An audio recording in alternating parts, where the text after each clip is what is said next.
என் பிரியமானவனே, பிரியமானவளே, மீண்டும் ஒருமுறை நம்புவது என்பது அவ்வளவு எளிதான காரியம் அல்ல என்பதை நான் அறிவேன். நீ காயப்படும்போதும் ஏமாற்றப்படும்போதும் உன்னுடைய இதயம் இயற்கையாகவே மற்றவர்களிடமிருந்து விலகியிருக்கவும் தனிமையை நாடவும் பழகுகிறது. இன்று நீ எதையும் சந்தேகத்தோடு பார்க்கும் ஒரு ஜாக்கிரதை உணர்வை கொண்டிருக்கலாம்.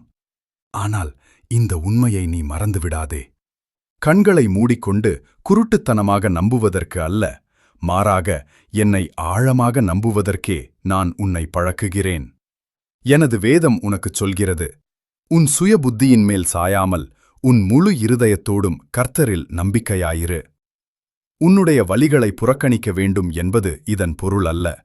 மாறாக உன் உடைவுகளை குணமாக்கவும் உனது பார்வைக்கு எட்டாத உயரத்திற்கு உன்னை வழிநடத்தவும் இறைவனை அனுமதிக்க வேண்டும் என்பதே இதன் பொருள். இழப்புகளுக்குப் பிறகு மீண்டும்